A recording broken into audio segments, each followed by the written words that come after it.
اللہ الرحمن الرحیم. فرمایا کہ نہ اتفاقی کی جڑ زبان کی بد لگامی ہے، زبان کی کڑواہٹ، زبان کی تلخی، زبان کی بے احتیاطی. نہ اتفاقی کی جڑ اس امت کے سب سے بڑے حضرت صدیق ہے اس امت کے، تو زبان کو پکڑ کر تنبیہ کیا کرتے تھے اور پیارے نبی فرمایا کرتے تھے کہ یہ آدمی کو جہنم میں لے کے جانے والی ہے. تو نہ اتفاقی کی جڑ زبان کی بے لگامی، قابو میں نہیں زبان. املک لسانک، اپنی زبان کو قابو میں رکھو، بس تولو پھر بولو، سوچو پھر بولو. اللہ تعالیٰ نے اسے 32 دانتوں کے اندر رکھا ہے، پھر اس کے بعد 2 ہونٹوں کی شکل میں گیٹ لگا دیا، پھر اللہ کریم نے سننے کے لیے 2 کان بنائے، بولنے کے لیے 1 زبان دی، لیکن پھر بھی بے قابو ہے. قبیب ابن عامر رضی اللہ تعالیٰ عنہ کہ یا رسول اللہ فتنے کا دور ہو تو اس سے حفاظت کی کیا صورت ہے؟ تو اس میں پہلی نصیحت یہ املک لسانک، اپنی زبان کو قابو میں رکھو. فرمایا نہ اتفاقی کی جڑ زبان کی بد لگامی ہے، اپنے عیوب پہ نظر رکھ اور ان کے معالج کی فکر کی، ان کے معالجے کی فکر کی جائے اور اپنے معالج سے مرض کو نہ چھپایا جائے، کیونکہ بغیر اظہار مرض علاج ممکن نہیں الا یہ کبھی کبھی معالج خود تشخیص کرے. معالج سے مراد جسمانی معالج نہیں، ایمانی اور روحانی معالج. تو اپنے علاج کی فکر ہو، دوسروں کے عیوب پہ نظر نہ کر، اپنے عیب دیکھ. اعضاء ظاہری میں زبان کے گناہ بہت ہیں، آنکھ کا گناہ، زبان کا گناہ. تو نہ اتفاقی کی جڑ زبان کی بے لگامی ہے، زبان کا غلط استعمال ہے. کمان کے اندر سے تیر نکل جائے تو واپس نہیں آ کرتا، زبان کے بول ایک مرتبہ نکل جائے تو واپس نہیں آ کرتا. تو اس لیے نکالنے سے پہلے سوچ لو نا، کہیں دنیا میں شرمندگی نہ ہو یا کل قیامت میں شرمندگی نہ ہو. ولا تکلم بکلام تعذر منه غدا، ایسی بات کرو ہی نہیں کہ تمہیں معذرت کرنی پڑے، افسوس ہو، ندامت ہو، شرمندگی اٹھانی پڑے. تو انسان کی جو جسم ہے، اس جسم میں ہاتھ، پاؤں، کان، ان سب میں جس کے گناہ سب سے زیادہ ہیں وہ عام طور پہ زبان کے. غیبت یہ کرتی ہے، جھوٹ یہ بولتی ہے، بد کلامی یہ کرتی ہے، گالم گلوچ اس سے ہوتا ہے. بس اوقات اتنی کڑواہٹ ہے کہ اندر کا سارا جسم آدمی کے اندر اس کو کڑوا کر دیتی، اور ایسی کاٹ ہے کہ کلیجہ اور دل کاٹ دیتی ہے. جسم کے زخم بھر جایا کرتے ہیں جو تیر سے لگے، تلوار سے لگے، لیکن زبان کا زخم بس اوقات ساری زندگی نہیں بھرتا. لمحوں میں کسی کی عزت پہ کپڑے اتار دی اور اسے رسوا کر دیا اور اس کی عزت نفس مجروح کر دی. آج تانا دینا یہ خوبی بن گیا، طنز کرنا، تانے دینا یہ خوبی بن گیا. طنز کر رہی ہے، طنز کر رہا ہے، تانا دے رہا ہے، کیا میں نے تو کچھ کہا ہی نہیں، میں نے تو کچھ کہا ہی نہیں، بس ایک بات کہی اور اس کی راتوں کی نیندیں اڑا دی. تو اس ظاہری اعضاء اور جوارح میں زبان کا گناہ بہت. آج گھروں میں جو نا اتفاقی کی جڑ وہ زبان ہے. زبان ساس بہو ہے، میاں بیوی ہے، تو فرمایا نا اتفاقی کی جڑ زبان کی بد لگامی ہے، قابو میں نہیں، قابو میں نہیں. اعضاء ظاہری میں زبان کے گناہ بہت ہیں، ہمت کر کے اس سے بچیے اور ان تدابیر سے کام لیجئے، خصوصاً غیبت سے بچیے. اگر اس کام میں کامیاب ہو جائیں تو سمجھیے زبان کے بہت سے گناہ چھوٹ گئے. جب زبان کی اصلاح ہو گئی تو سمجھ لیجئے ظاہر کے بڑے حصے کی اصلاح ہو. کسی کی زبان کی اصلاح ہو گئی اور وہ قابو میں آ گئی اور اس میں احتیاط شروع ہو گئی تو سمجھ لے اس کے ظاہر کے بہت بڑے حصے کی اصلاح ہو گئی. تو آگے پہلے تولے، پہلے سوچے پھر بولے، اور ضرورت کا بولے. دوسروں کو اپنی گفتگو کا موضوع کیوں بناتے ہو؟ کہ تمہاری ضرورت ہے، کہ یہ فرض ہے؟ یہ بے احتیاطی ہے. یہاں اگر کوئی مینڈکوں کی دعوت کر لے کیا کہا جائے گا؟ مینڈک کھلا رہا ہو. اور کیا کوئی چپکلیاں دسترخوان پہ پکا کے لے آئے؟ اور قرآن کہتا ہے غیبت کرنے والا تو مردار کھاتا ہے، وہ بھی اپنے بھائی کا، مردار کھاتا ہے وہ بھی اپنے بھائی کو، لیکن مزے سے وہ کھا رہے ہوتے. تو زبان کی اصلاح بہت ضروری، بغیر سخت ضرورت کے کسی کو تذکرہ ہی نہ کریں. کیا بھائی ہمارے اپنے تذکرے کم ہیں، ہمارے اپنے عیب کم ہیں. تو فرمایا آج ساری نا اتفاقی کی جڑ زبان کی بد لگامی ہے. جن گھروں میں زبان بہت لمبی ہوتی ہے وہاں رشتوں کی کاٹ پیٹ ہوتی، وہاں تعلقات خراب ہوتے. کاٹ پیٹ ہوتی. تو زبان کی اصلاح ہو جائے تو آدمی کے ظاہر کے بہت بڑے حصے کی اصلاح ہو جائے, تربیت ہو جائے. تو فرمایا اگر زبان کی اصلاح ہو جائے گی تو بہت سے گناہ چھوٹ جائیں گے. تو سمجھ لیجیے اللہ کا کرم ہوا کہ ظاہر کے بڑے حصے کی اصلاح ہو گئی. فرمایا امم سابقہ کے قصے عبرت پکڑنے کے لیے نقل کیے جاتے. پہلی امتوں کے جو قصے ہیں وہ عبرت کے لیے. اکثر مصائب گناہوں کے سبب آتے, اکثر مصائب گناہوں کے سبب آتے. فَكُلًّا أَخَذْنَا بِذَنبِهِ, یہ ماضی کی امتوں کے متعلق ہے کہ ہم نے انہیں پکڑ کی, اور وجہ بِذَنبِهِ, ان کے گناہوں کی وجہ سے. تو ان کے جو واقعات ہیں وہ عبرت کے لیے, کہ اکثر مصائب جو آئے اور پریشانیاں جو آئیں وہ گناہوں کی وجہ سے آتی. مردے کو دیکھ کر عبرت حاصل کرنی چاہیے. دوسروں کی مصیبت دیکھ کر اس گناہ سے بچو جس کے سبب اس پر وہ مصیبت آئی.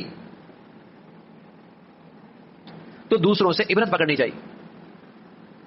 اس لیے فرمایا بینا وہ ہے, آنکھوں والا, بینا وہ ہے جو عبرت پکڑے, ورنہ تو نبینا ہے. بینا وہ ہے جو حالات سے اور دوسروں سے عبرت پکڑے, ورنہ تو نبینا ہے, ورنہ تو نبینا ہے. فرمایا غصے پہ قابو پانا چاہیے. غصے کے برے نتائج بار بار یاد کرنے چاہیے تاکہ غصے کے تقاضے پہ عمل نہ ہو. اگر غصہ آوے تو اس کی تدبیر کرنی چاہیے. اگر تھوڑی سی ہمت کا کام لے لیں گے تو حق تعالیٰ کی طرف سے پھر مدد بھی ہوگی, اور بہت جلد آپ کا غصہ آپ کے تابع دار ہو جائے گا, ورنہ آپ غصے کے تابع دار ہو جائیں گے. کیا کہتے ہیں, غصے میں کر دیا میں نے غصے میں کہہ دیا, تو اس کا مطلب یہ کہ آپ غصے کے تابع, آپ کی طبیعت غصے کے تابع. تھوڑی سی ہمت کیجئے, غصے کو تابع کیجئے. کتنا کرنا ہے قابو میں ہو, کرنا بھی ہے یا نہیں کرنا قابو میں ہو, ضرورت بھی ہے یا نہیں قابو میں ہو. عام طور پہ غصے کے موقع پہ کیا ہوا کام بعد میں شرمندگی کا باعث بنتا ہے, لیکن وہ وقت گزر چکا ہوتا ہے. افسوس کا باعث بنتا ہے, لیکن وقت نکل چکا ہوتا ہے. تو زبان کو قابو میں رکھیے, غصے کو قابو میں رکھیے. غصے کی حالت میں شیطان انسان سے ایسا کھیلتا ہے جیسے بچے کے ہاتھ میں کوئی پرندہ آ جائے, کیا حال کرتا ہے اس کے ساتھ, کیا حال کرتا. ایسی غصے کی حالت میں انسان شیطان کی مٹھی میں آ جاتا ہے, جو چاہے اس سے کھلوا دے, جو چاہے غصے میں کرا دے, اور بس اوقات ساری زندگی افسوس کرتا ہے. کہتا غصے میں طلاق دی, اور بھائی کوئی پیارے بھی دیتا ہے, اور ساری زندگی افسوس, غصے میں کہہ دیا تھا, اور وہ غصے میں مانگ رہی تھی. ہم دونوں بہت غصے میں تھے اس لیے ایسا ہو گیا. اس لیے ہمارے نبی فرمایا کرتے تھے صلی اللہ علیہ وسلم, شہد بہت میٹھی چیز ہے, تو ایلوے کی کڑواہٹ سے شہد کی مٹھاس خراب ہو جاتی. فرمایا غصے کی کڑواہٹ سے ایمان کی مٹھاس ختم ہو جاتی. پہلے نبی نے بتایا شہد ایک میٹھی چیز ہے, لیکن ایلوے کی کڑواہٹ ایسی ہے کہ شہد کی مٹھاس بھی ختم ہو جاتی. فرمایا غصے کی کڑواہٹ ایسی ہے کہ ایمان کی حلاوت اور مٹھاس ختم ہو جاتی. ایسی بلا ہے. تو غصے پہ قابو پانا چاہیے, زبان پہ قابو پانا چاہیے. کیا کہہ رہے ہو میاں؟ اور آج اللہ حفاظت فرمائے, دماغی طور پہ اتنی گرمی ہے, اتنا بوجھ ہے دماغ پہ, اتنی ٹینشن ہے دماغ پہ, ایسی ہر وقت ایک بے چینی ہے کہ غصہ تو چھوٹے چھوٹے بچوں کے قابو میں نہیں. آج ماں کہتی ہے ہیپر ہے بچہ, بہت جلدی ہیپر ہو جاتا ہے. چھوٹے چھوٹے بچے, چھوٹی چھوٹی بچیاں جن پر نہ معاشی بوجھ ہے نہ دیگر معاشی ذمہ داریاں ان پر ہیں, دماغ کو سکون نہیں, ان میں غصہ قابو میں نہیں ہے. پتہ نہیں بڑے ہو کے کیا کریں گے وہ لوگ, عجیب طبیعتیں ہوگی. تو نہ زبان قابو میں ہے اور نہ ہی غصہ قابو میں ہے, نہ غصہ قابو میں. تھوڑی ہمت کرنی چاہیے, تھوڑی ہمت کرنی چاہیے, اور آدمی کو اپنی زبان پہ اور اپنے غصے پہ قابو پانا چاہیے. ورنہ آدمی تکلیف میں آ جائے گا، ورنہ آدمی تکلیف میں آ جائے گا، پریشانی میں آ جائے گا. اب یقین جانیے کہ یہ دونوں بیماریاں ایسی ہیں کہ آدمی کو اپنی زندگی میں تنہائی محسوس ہونے لگتی ہے، اکیلا اکیلا، ٹھیک ہے، تنہا ہونے لگتا ہے، اکیلا ہونے لگتا ہے. ہمارے نبی فرمایا کرتے تھے المؤمن مألف ولا خیر فی من لا یالف ولا یلف. مومن سے تو محبت اور الفت پھوٹتی ہے، مومن سے تو محبت اور الفت پھوٹتی ہے. اس مومن میں کوئی خیر نہیں جو الفت اور محبت نہ کرے اور لوگ اس سے الفت اور محبت نہ رکھیں. عجیب. المؤمن مألف ولا خیر فی من لا یالف ولا یلف. مومن سے تو الفت اور محبت پھوٹتی ہے، اس مومن میں کوئی خیر نہیں جو الفت اور محبت نہ کرے اور لوگ اس سے الفت اور محبت نہ رکھیں. کیوں؟ اس کی بد اخلاقی، اس کی بد زبانی، اس کی طبیعت کی سختی، اس کی اندر کی کڑواہٹ، ہاں؟ اس کی زبان کی تیزی، یہ بد اخلاقی کی وجہ سے موذی مرض ہے، موذی مرض، موذی مرض. آدمی اپنی جسم کی صحت کے لیے ہاں کتنا اہتمام کرتا ہے، اپنی غذاؤں میں، اپنی دواؤں میں، اپنی ڈاکٹروں کی تشخیص میں، اپنی پرہیز میں، اپنی صبح شام کی روٹین میں احتیاط کرتا جسم کی صحت کے لیے. اللہ کی سچی بات یہ ہے کہ یہ غصہ اور یہ زبان یہ روحانیت تو خراب کرتے ہی کرتے ہیں، ایمان تو خراب کرتے ہی کرتے ہیں، صحت بھی خراب کرتے ہیں، یہ صحت بھی خراب کرتے ہیں. بد اخلاق آدمی یا زبان کا کڑوا آدمی یا طبیعت کا غصہ کرنے والا، اس کے منفی اثرات اس کی جسمانی صحت پر بھی پڑتے ہیں، جسمانی صحت بھی خراب ہوتی ہے. روحانیت تو ہوتی ہے، ایمان تو ہوتا ہی ہوتا ہے، جسمانی صحت کے لیے بھی بہت مضر ہے. تو زبان کی اصلاح ہو جائے تو انسان کے ظاہری اعمال میں بہت بڑے حصے کی اصلاح ہو جائے گی، بہت بڑے حصے کی. اور غصے کا فکر کرنی چاہیے. ہمارے نبی صلی اللہ علیہ وسلم جب غصہ آئے وہاں سے ہٹ جاؤ، بیٹھ جاؤ، بیٹھے ہو تو لیٹ جاؤ. ہم مدینہ منورہ میں تھے تو مدینہ منورہ کا سین کئی سال پہلے کی بات ہے. تو ایک نوجوان ایک عرب بوڑھا تھا، ان کی آپس میں جھڑپ ہو گئی اور بڑی خطرناک، اور وہ بابا جی کسی کے قابو میں نہیں آ رہا. تو ایک عرب ہے، اس نے فوراً ان کا علاج کیا، کہا صلی علی نبی، صلی علی نبی، صلی علی نبی، اللہ کے نبی پہ درود پڑھو، صلی علی نبی. اس لیے کہ جب آدمی درود پڑھتا ہے صلی اللہ علیہ وسلم تو شیاطین بھاگ جاتے ہیں، فرشتے آ جاتے ہیں، اللہ کی 10 رحمتیں نازل ہوتی ہیں. فرمایا صلی علی نبی، تاکہ رحمتیں تمہیں ڈھانپ لیں. اب یقین جانیے ایسا لگا جیسے آگ پہ پانی ڈال دیا. بابا جی رک گئے، فرمایا اعوذ باللہ پڑھ لو نا بھائی، اللہ کا نام لے لو، غصہ آئے تو، تاکہ اس کے برے نتائج سے محفوظ رہ سکو. اللہ تعالیٰ نے میاں بیوی کو ایک دوسرے کا لباس فرمایا ہے. شدت تعلق ایک بڑی رحمت ہے. اللہ تعالیٰ نے میاں بیوی کو ایک دوسرے کا لباس فرمایا ہے. شدت تعلق ایک بڑی رحمت ہے. میاں بیوی کا مضبوط تعلق، اچھی محبت، یہ بڑی رحمت ہے. اس لیے اس سے ایک دوسرے کے عیب پتلے ہو جاتے ہیں، ایک دوسرے کی کمزوریاں چھوٹی ہو جاتی ہیں. اگر اس محبت اور تعلق میں کمی ہو تو عیب موٹے ہو جاتے ہیں، کمزوریاں بڑی لگنے لگتی ہیں، کمزوریاں بڑی لگنے لگتی ہیں. اور یہ محبت اور تعلق مضبوط ہو تو بس اوقات خامیاں بھی خوبیاں لگنے لگتی ہیں، خامیاں بھی خوبیاں لگنے لگتی ہیں. وہ مشہور ہے نا، ایک بزرگ تھے لیکن گھر میں ان کے لیے بڑا امتحان تھا، گھر میں ان کے لیے بڑا امتحان تھا، مزاج مزے کا نہیں تھا. تو ایک دن آئے کہ تم اپنی بڑی بزرگی دکھاتے ہو. بزرگ تو آج ہم نے دیکھا، ہمارے گھر میں ایک بزرگ اڑ رہے تھے، ہوا میں اڑ رہے تھے. بزرگی تو یہ ہوتی ہے. کیا وہ میں ہی تھا؟ کیا اچھا اسی طرح ٹیڑھے ٹیڑھے اڑ رہے تھے.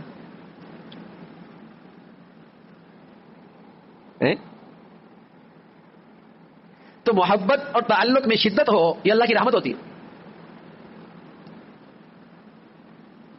اس سے خامیاں چھپ جاتی ہیں، عیب پتلے ہو جاتے ہیں، بس اوقات عیب بھی خوبیاں بن جاتی ہیں. اور اگر اس تعلق میں کمی آ جائے، محبت میں کمی آ جائے، چھوٹی چھوٹی باتیں رائی پہاڑ بن جاتا، رائی پہاڑ بن جاتا. اس لیے بھائی اس تعلق کو ہمیشہ بڑھاتے رہنا چاہیے. کیا طریقہ ہے اس کا؟ اس کا طریقہ یہ ہے کہ آپ کی نظر میں، آپ کی آنکھوں میں جو عینک ہو وہ خوبیاں دیکھنے کی ہو، عیب دیکھنے کی نہ ہو.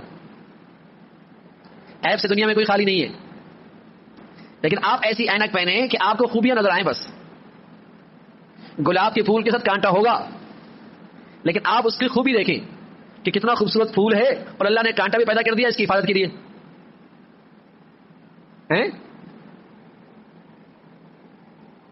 اور اگر آپ نے عینک پہن لی خامیاں دیکھنے کی، پھر آنکھ پہنے، پھول تو اچھا لیکن کیا کرے، کانٹا بھی تو ہے، یہ تو چبھتا ہے. کوئی پھول لینے لگا آنکھ پہ چبھ گیا تو پھر یہ عینک غلط پہنی ہوئی ہے، یہ عینک ایسی پہنی ہوئی.